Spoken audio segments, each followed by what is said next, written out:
Good day and welcome to our online Informante TV News Bulletin. I am Glenda Strauss. The Windhoek City Police celebrated its 7th year in existence with various activities aimed at engaging, informing and thanking the public for cooperation received in the capital's continuing fight against crime.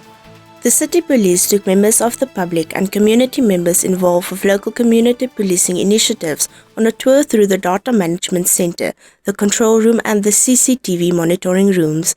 Many high-technology law enforcement equipment pieces were on display and their functions explained to the public by the police.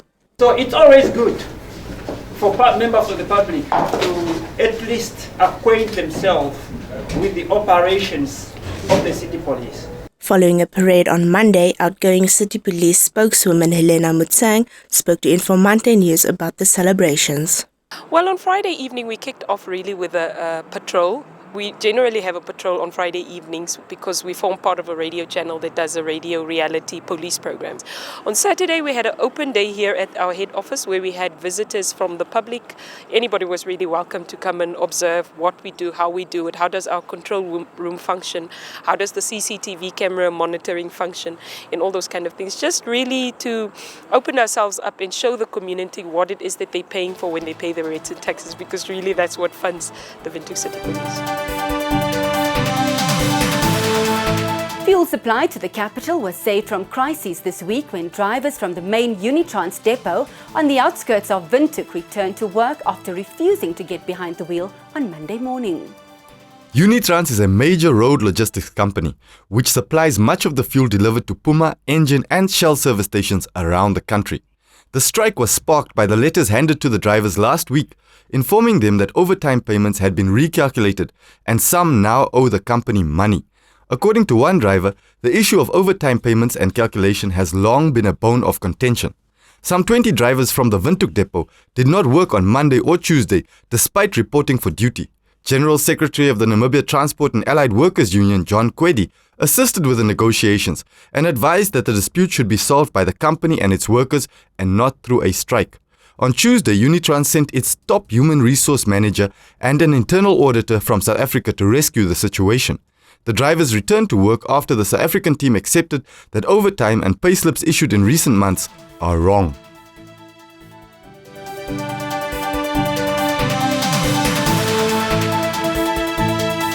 Namibia has won the TriNations Rugby series for the first time this year when the Well-Witchers beat Kenya 55-35.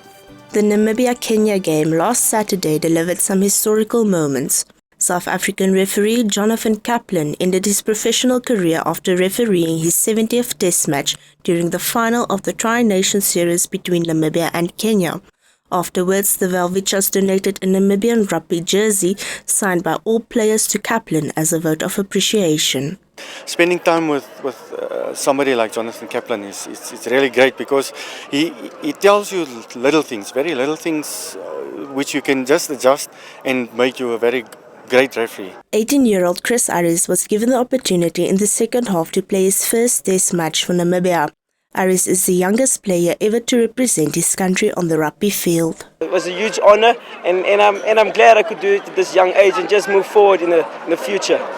The Well-Witchers hope to introduce younger players in the Namibian team in preparation for the Rugby World Cup in 2015. So we need them to play a lot of games to be not junior anymore when the other guys retire.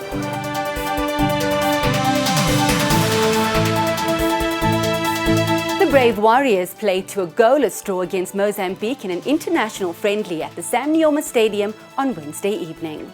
The Brave Warriors played to a goalless draw against Mozambique in an international friendly at the Sam Nujoma Stadium on Wednesday evening.